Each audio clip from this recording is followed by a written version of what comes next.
할렐루야. 감사합니다. 오늘 10장 말씀 우리 1절부터 10절까지 한번 같이 읽겠습니다. 솔로몬의 잠언이라. 지혜로운 아들은 아비를 기쁘게 하거니와 미련한 아들은 어미의 근심이니라. 불의의 재물은 무익하여도 공의는 죽음에서 건지느니라. 여호와께서 의인의 영혼은 줄이지 않게 하시나 악인의 소욕은 물리치시느니라. 손을 게으르게 놀리는 자는 가난하게 되고 손이 부지런한 자는 부하게 되느니라. 여름에 거두는 자는 지혜로운 아들이나 추수 때에 자는 자는 부끄러움을 끼치는 아들이니라. 의인의 머리에는 복이 임하나 악인의 입은 독을 머금 얻느니라. 의인을 기념할 때는 칭찬하거니와 악인의 이름은 썩게 되는. 마음이 지혜로운 자는 계명을 받거니와 입이 미련한 자는 멸망하리라. 바른 길로 행하는 자는 걸음이 평안하려니와 굽은 길로 행하는 자는 드러나리라. 눈짓하는 자는 근심을 끼치고 입이 미련한 자는 멸망하느니라. 아멘. 잠언을 쓴 사람은 이스라엘 유명한 왕 솔로몬 왕입니다. 열왕기상에 보면 그는 3,000가지 잠언을 썼다고 나옵니다. 시작. 그가 잠언 3,000가지를 말하였고 그의 노래는 1,005편이며 그의 3,000가지 잠언에 비하면 성경 잠언서에는 지극히 적은 부분만 기록되어 있습니다. 그러나 이 잠언서의 전체적인 내용, 핵심은 이 땅에서 의인이 받을 상급과 악인이 받을 형벌에 관한 교훈들을 계속 강조하고 있습니다. 오늘 말씀의 요지도 보면 미련한 아들과 지혜로운 아들의 두 경우를 이야기하시면서 이들이 그 부모에게 미치는 영향에 대해서 말씀해 주고 계십니다. 우리가 이제 결혼해서 애들을 낳고 키우다 보면 부모의 즐거움과 슬픔은 그 자녀들의 지혜로움과 미련함에 따라서 결정된다고 오늘 성경은 이야기합니다. 부모는 그 자식의 지혜로움을 따라 기뻐하고 그 자식의 미련함을 따라 슬퍼한다. 본문 1절에서 출발하고 있는 말씀이 그 말씀입니다. 다시 한번 솔로몬의 잠언이라. 지혜로운 아들은 아비를 기쁘게 하거니와 미련한 아들은 어미의 근심이니라. 인간들에게 부모에게 가장 효도하는 방법이 여러 가지가 있죠. 그러나 오늘 성경은 이야기합니다. 가장 크게 효도하는 방법은 지혜로운 아들이 되는 길이다. 여기서 지혜로운 아들은 하나님을 경외하는 자녀입니다. 성경이 가르치는 부모님께 대한 효도는 그 부모에게 지혜로운 아들이 되는 데 있다. 우리 한국 사람들은 오랫동안 중국에서 건너온 유교 사상 때문에 이시조선 500년, 무려 500년 부모를 섬기고 효하는 일을 유교적으로 실천해 온 민족입니다. 그러면 그 유교 사상은 어떤 것인가? 부모님께 대한 제사, 그다음에 바깥으로 보이는 그런 사상, 외식적인 허례허식에 뿌리를 둔 사상이 바로 유교 사상입니다. 유교 사상에서 나온 부모님께 대한 공경 있습니다. 우리가 따라가야 할 교훈적인 예절 많습니다. 그러나 그것은 하나님의 말씀에서 나온 윤리나 도덕적인 교훈은 아닙니다. 우리 하나님의 자녀들, 특별히 인간들이 지켜야 할 도리는 십계명 도덕률에 나타나 있습니다. 하나님은 인간의 마음 가운데 십계명의 그 도덕률을 심어 주신 분이십니다. 그래서 옛부터 선현들로부터 교훈으로 내려오는 인간 도덕이 있어요. 아주 지혜로운 것들. 여러 가지 처방이라든가 이런 거는 실은 하나님의 그 도덕적인 기준에서 나온 겁니다. 귀한 일이죠. 그런데 우리 인간의 마음 자체가 하나님을 떠난 존재이기 때문에 하나님과 연결되는 도덕이 있는데 그 도덕은 인간 스스로 다 없애버리고 인간적인 전통이나 생각에 의해서 가르쳐 온 것들이 대부분입니다. 기독교를 잘 이해하지 못하는 사람들은 기독교를 비윤리적이라고 이야기합니다. 교회 나가면 부모 애비도 모르는 사람, 가정윤리가 당장에 무너져 버리는 것처럼 잘못 인식하는 사람들도 있습니다. 그러나 성경이 우리 사람들에게 가르치는 교훈은 부모와 자식, 자식과 부모, 그리고 사람과 사람 간의 진실한 윤리적인 도덕률에 기초하고 있다는 사실을 꼭 기억하셔야 합니다. 유교에서 우리가 공부한 한국인의 윤리관은 삼강오륜에 있습니다. 근데 그 삼강오륜은 대단히 봉건적이고 대단히 비민주적인 윤리관에 지나지 않습니다. 그래서 요즘 사람들이 그것을 따르지 않습니다. 삼강, 군위신강, 임금과 신하 사이에 지켜야 할 강령, 부위자강, 아버지와 자식 사이에 지켜야 할 강령, 부위부강, 부부 사이에 지켜야 할 강령, 이 삼강, 오륜, 부자 유친, 군신유의, 부부유별, 장유유서, 붕우유신. 기억나세요? 아유 참. 그런데 요즘 삼강오륜이 무너졌습니다. 그것은 기독교 문화 때문에 그런 게 아닙니다. 민주주의 시대 자체가 봉건주의 시대 아래서의 낡은 비민주적인 도덕의 틀을 무너뜨린 것입니다. 오래전에 어느 고등학교 선생님이 고등학교 졸업반 학생들에게 이런 설문을 했습니다. 삼강오륜이 무엇인가 쓰시오. 근데 그 질문에 대한 대답이 너무너무나 독특하고 재밌어서 신문에 난 적이 있습니다. 삼강, 한국의 가장 큰 강 셋을 말한다. 한강, 압록강, 낙동강. 오륜, 오륜은 올림픽의 약자다. 그렇게 답안을 썼다는 기사가 있습니다. 성경은 인간 도덕 생활의 규범을 주신 10계명에서 10가지 중에 처음 4가지가 하나님에 대한 계명, 대신계명, 그리고 5계명부터 10계명까지가 대인계명입니다.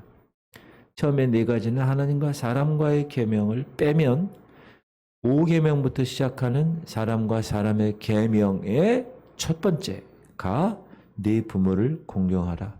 그리하면 너희 하나님께서 내게 주신 땅에서 네가 오래 살리라. 이게 우리 인간들에게 주신 첫 계명입니다. 그래서 에베소서는 첫 계명이라고 얘기합니다. 자녀들아 주 안에서 너희 부모에게 순종하라. 이것이 옳으니라.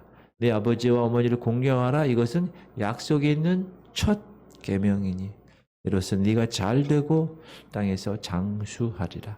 또 아베들아 너희 자녀를 노엽게 하지 말고 오직 주의 교훈과 훈계로 양육하라. 성경에서는 자녀들에게 부모님께 순종하라. 그것뿐만 아니라 공경하라고 얘기해요. 이 원래 공경하라는 말은 하나님에게 사용되는 말입니다. 하나님을 경외하는 일에 사용되는 말인데 이처럼 기독교는 부모님을 인간과의 관계에서 가장 최대의 자리에 계신 분으로 여긴다. 그분께 순종하고 공경의 생활을 해야 한다고 가르치고 있습니다. 그리고 이 말씀은 하나님의 말씀이므로 영원토록 변치 않아요. 변할 수가 없는 거예요. 1.1획도 변하지 않습니다. 또 인간의 생사화복을 주관하시는 하나님은 부모를 이처럼 순종하고 공경하는 자녀들에게 상급을 주시겠다. 복된 삶, 그렇죠? 장수의 축복. 네가 잘되고 땅에서 장수하리라. 이 reward, 보상을 주셨다는 것. 이런 점에서 우리 기독교는 세계 다른 어떤 종교나 도덕을 중시하는 어떤 단체보다도 훨씬 우월한 부모님께 대한 도덕을 가지고 있다는 사실을 알아야 합니다.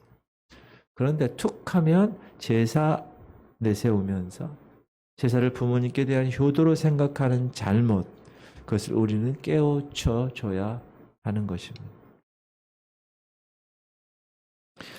천주교에서는 목사님 제사 허용하는데 왜 우리 기독교는 이렇습니까? 천주교의 원래의 그 포교 방법은 항상 토착화입니다. 그 지역의 문화를 따라서 포교를 하기 때문에 한국 땅에 왔더니 곤방대에 이렇게 할아버지들이 하고 막걸리 마시고 제사 지내고 오케이, it's okay. 그 신부가 곤방대 같이 맞담배 피고 같이 막걸리 마시면서 같이 제사 지내 이렇게 포교를 해서 그래요. 오늘 지혜로운 아들에게 주시는 재물의 축복을 이제 2절부터 6절까지 그리고 7절부터 10절까지는 지혜로운 아들에게 돌아올 그 명예, 그러나 미련한 아들에게 돌아갈 부끄러움을 하나님께서 말씀하고 계신데 2절에 보면 불의의 재물은 무익하여도 무익하다라는, 하나님은 불의의 재물을 물리치신다는. 그러므로 지혜로운 아들은 불의의 재물을 탐내지 않습니다. 왜 탐내지 않아요? 그 재물이 무익하니까. 불의한 재물이 뭡니까? 하나님의 뜻에 말씀에 어긋나는 방법으로 돈을 모으는 일, 이걸 불의한 재물이라고 합니다. 다른 사람을 속이는 방법으로 재물을 모으는 것, 불의한 재물입니다. 하나님의 것을 속이는 방법으로 재물을 모아도 그 재물은 불의한 재물이 됩니다. 하나님의 백성이 하나님께 드려야 할 마땅한 것, 그걸 가로채면서 부자가 되기를 바라는 사람이 있다면 그 사람은 대단히 신앙생활을 잘못하고 있는 사람입니다. 하나님께 예배를 드려야 할 주일날 내가 장사해서 돈을 많이 번다. 그것도 불의의 재물을 쌓는 일일 것입니다. 사실 하나님께 마땅히 드려야 할 것을 마땅히 드린다. 이것처럼 어려운 일이 없습니다. 마땅히 드린다는 건 온전히 드린다는 거예요. 예를 들면 병원에 입원했어요. 친척들이나 이웃들이나 형제들이 그래서 봉투를 하나씩 줬어요. 입원비 명목으로 받았어요. 그러나 그곳에서 하나님의 것을 마땅히 떼는 것은 어렵습니다. 갑자기 난데없이 어디 돈이 이렇게 들어왔어요. 그것도 많은 돈이. 수천만 원에서 수억 원에 해당되는 거금이 여러분에게 들어왔어요. 그럼 거기서 하나님 것을 딱 떼어서 온전히 구분하여서 드리는 일도 어지간히 어려운 일입니다. 왜 그럴까요? 믿음이 없어서 그럴까요? 아니에요. 돈에 대한 욕심이 우리의 마음을 완고하게 만들어 버리기 때문에 그렇습니다. 그래서 예수 믿는 사람들이 부자가 되기가 어려운 것입니다. 그래서 하나님은 우리의 믿음대로 그럭저럭 먹고 그럭저럭 살 수 있는 생활을 해 주시기는 하지만 하늘 문을 여시고 창고에 차고 넘치도록 부어주시는 축복은 그 사람에게 주어지지 않는 겁니다. 살아갈 수는 있어요.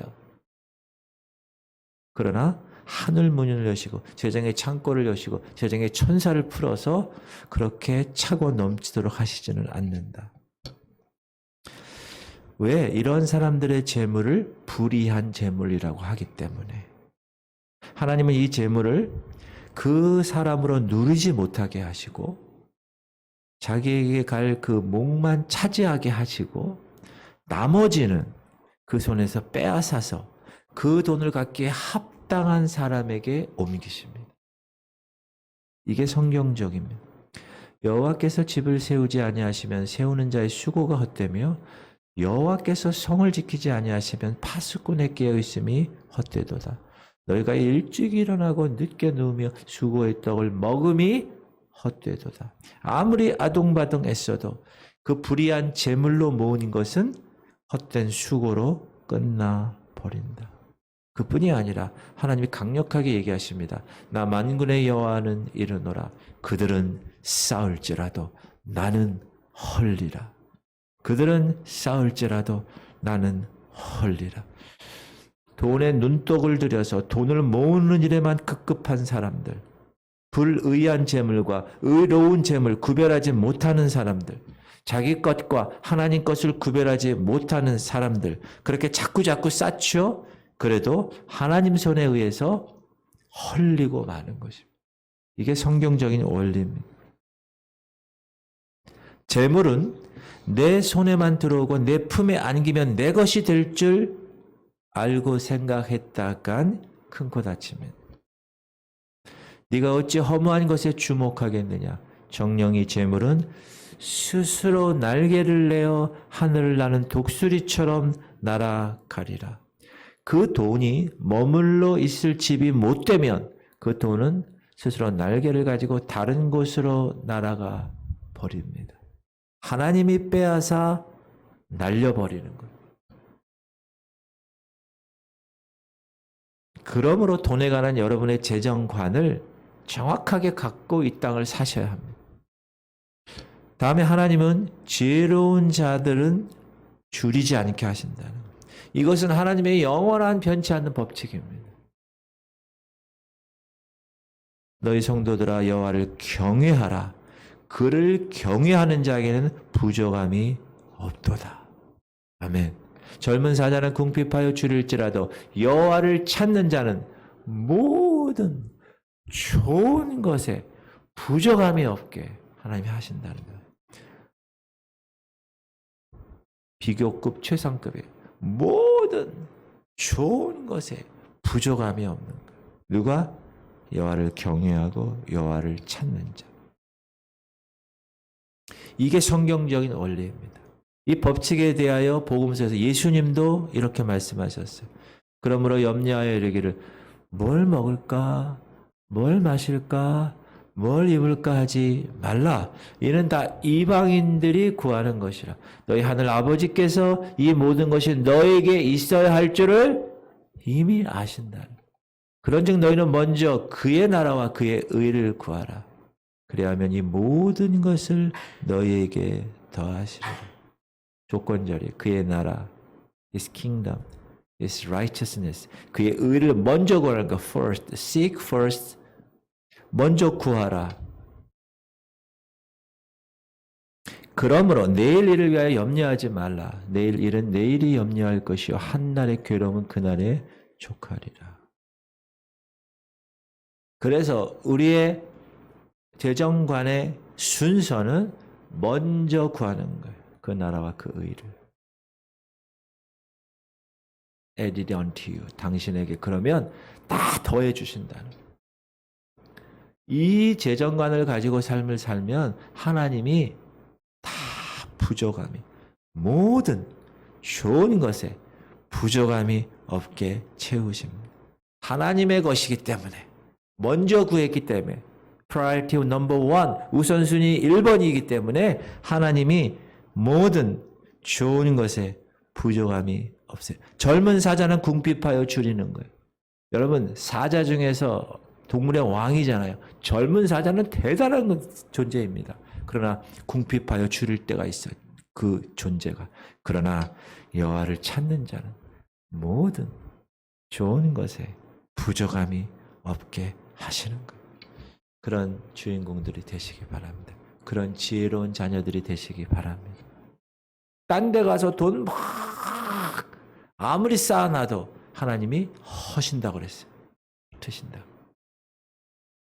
그런데 이런 성경적 원리에 예외인 두 종류의 사람이 있어요.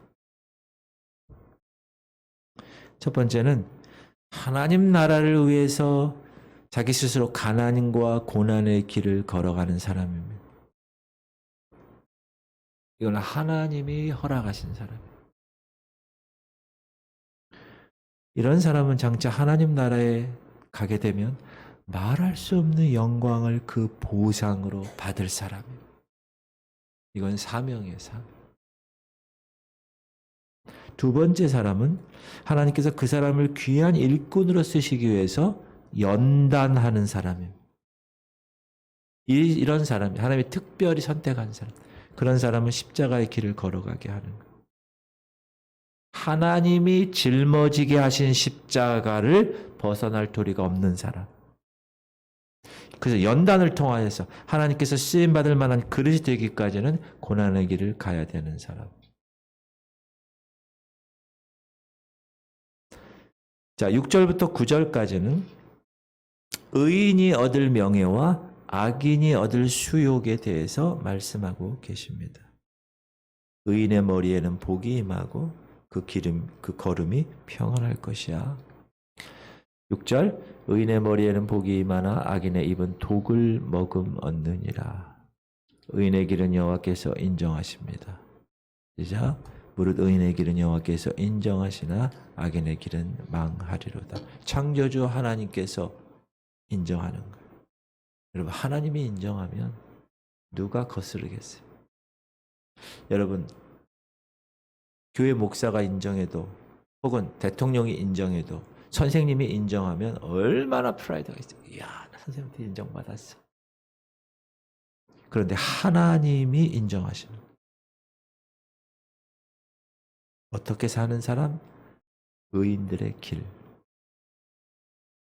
의인들의 머리에 복이 임하는 이유와 악인들의 패망과 썩음이 오는 이유를 계속 이야기하고 있는데 8절 말씀에서 지혜로운 자는 어떤 사람이냐? 명령을 받는 사람이에요. 8절 마음이 지혜로운 자는 계명을 받거니와 입이 미련한 자는 멸망하니라. 명령을 받는 일. 이게 무슨 말이죠? 하나님 말씀에 대한 순종을 이야기합니다. 크리스찬은 하나님께 대한 순종을 통하여 모든 축복의 근원이 가기 때문에 그래요. 어떠한 경우도 순종 없이는 축복받는 생애를 살아갈 수가 없습니다. 구약을 보세요. 계속 그 얘기예요. 계속 그 얘기. 신명기서에 보세요. 계속 그 얘기예요. 우리가 잘 아는 28장도 그렇고 시작 30장 보라 내가 오늘 생명과 복과 사망과 화를 네 앞에 두었네. 선택하라는 거예요. 곧 내가 오늘 네게 명령하여 네 하나님 여호와를 사랑하고 그 모든 길로 행하며 그의 명령과 규례와 법도를 지키라 하는 것이라. 그리하면 조건절 네가 생존하며 번성할 것이요 또 네 하나님 여호와께서 네가 가서 차지할 땅에서 네게 복을 주실 것임이니라. 이처럼 지혜로운 아들을 하나님의 명령을 거역하는 것이 아니라 그것을 마음에 받는 거예요. 그리고 그 마음에 받는다는 것은 뭐예요? 행동이 따른다는 것을 전제하는 거예요. 바른 길로 행하는 거예요.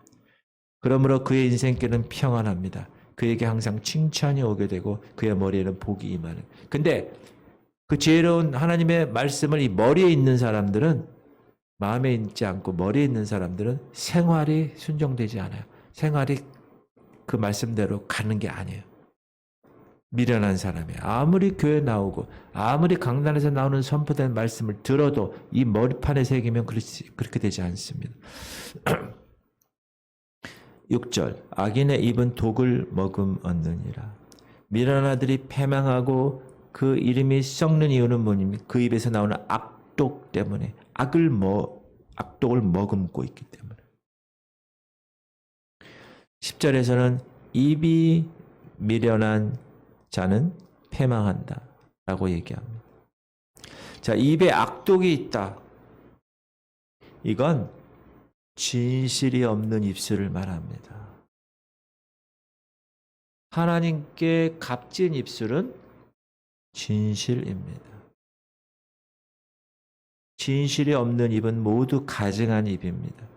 입이 악독하다는 것은 다른 사람을 빠뜨리게 하는, 모해하는 혀를 얘기합니다. 남을 모함하려고 그 사람을 중상하고 그 사람을 참소하면 그 결과가 나에게로 온다는 거예요. 뿌린 대로 거두는 거예요. 이거는 반대로 축복의 경우도 마찬가지입니다. 내가 다른 사람에 대해서 축복하잖아요. 근데 그 축복이 그 사람에게 머물 수 없는 경우가 생기면 그 축복이 내게로 돌아오는 겁니다. 자기 복이 되는 거예요. 그래서 웬만하면 많이 축복하세요. 성경에서는 저주하지 말라고 나옵니다.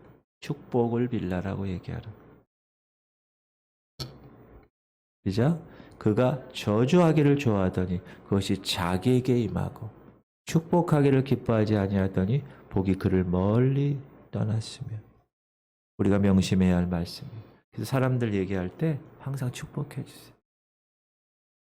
그 축복이 받을 자격이 안 되면 그 축복이 자기에게 오는 거예요. 저주하지 마세요. 그 저주에 다시 돌아와서 나한테 오는 거예요. 그 저주가. 그래서 입이 되게 중요합니다. 생명, 관계가 있는 거예요. 그 MBC 아나운서들이 주로 뭐를 많이 할까요? 말을 많이 하겠죠. 말. 그들이 실험을 했어요. 밥 있죠? 밥. 여기 하얗게 보이는 유리컵에다 뚜껑 밥을 이렇게 넣었어. 밥. 우리가 먹는 밥. 그리고 거기 1번 컵에다가는 칭찬의 말 썼어. 2번 컵 밥 들어가 있는 컵에는 나쁜 말을 하는 거예요. 그러니까 아나운서들이 출근하면 그 프로젝트가 있어요. 다큐멘터리에. 아나운서가 출근하면 여러 아나운서들이 이 1번 컵을 보고 뭐라 그래요? 아이고 밥 너 잘 있었니? 너 하루 잘 지냈어? 막 내가 너를 사랑하고 축복해. 그냥 밥이에요. 2번 밥에다 아이고 너 싫어. 난 너 뭐 왜 그렇게 생겼니? 막 이렇게 저주를 했어요. 그리고 한 달 동안 그 프로젝트를 했어요. 매번 그 MBC 아나운서들이. 한 달 후에 열어봤어요. 어떻게 된지 아세요? 여기는 아주 냄새가 아주 흐뭇한 곰팡이균이 색깔도 누르끼리한 그런 모습이 있고 여기는 냄새가 지독한 썩은 시꺼먼 곰팡이가 낀 거예요. 말에 힘이 있다는 거예요. 하나님이 이 땅을 창조할 때 가라사대 말로 창조했다는 거예요. 말에 능력이 있습니다. 여러분의 말 한마디 한마디가 그러므로 힘이 있는 거예요. 야, 넌 누굴 닮아서 넌 그 모양이냐? 여러분 애들한테 그런 얘기하면 안 돼. 누굴 닮았겠어요? 지 애비 엄마를 닮았지. 자꾸 그렇게 얘기하면 안 되고 넌 대단한 애다. 하나님이 너 우리 가정에 선물로 보내주셨어. 내가 너를 얼마나 사랑하는지 넌 축복의 주인공이야. 계속 그렇게 얘기해 주세요. 그럼 얘가 진짜 그런 줄 알아. 그렇게 되는 거예요. 그게 말의 힘이에요. 그러므로 여러분의 입과 혀를 지키시기 바랍니다. 입과 혀를 지키는 자는 자기 영혼을 환난에서 보존하느니라. 야, 이런 말씀이 있었군요. 이런 말씀이 있었어요. 여호와여 내 입에 파수꾼을 세우시고 내 입의 문을 제가 새벽마다 기도하는 내용 중에 하나 이거예요. 내 눈이 주의 말씀에 귀한 것을 바라보게 하시고 내 영안이 떼어서 주의 보좌를 바라보게 하시고 내 귀가 열려서 주의 음성을 듣게 하시고 내 입에 파수꾼을 두셔서 내 말을 제어하게 하시고 내 혀에 학자혀를 주셔서 주의 말씀을 잘 전파하게 하십니다. 그게 제가 매일 새벽마다 기도하네요. 여러분, 여러분의 입에 파수꾼이 뭐예요? 보초병이에요. 보초병. 안 돼! 이거 가면 안 돼! 너 나가. 너 들어오면 안 돼! 예. 입술을 지키시는 겁니다. 사랑하는 성도님들, 지혜로운 아들은 육신의 부모에 대한 효도의 극치입니다. 영의 아버지인 하나님께 대한 아름다운 면류관이 되는 것. 우리는 모두 지혜로운 아들이 걸어가는 인생길을 걸어가서 이 땅에서 하나님이 주시는 모든 좋은 것에 넘치도록 재물의 축복과 의인의 머리에 내리시는 영광의 복과 영원한 생명의 축복을 받으실 수 있기를 주의 이름으로 축원하며 기도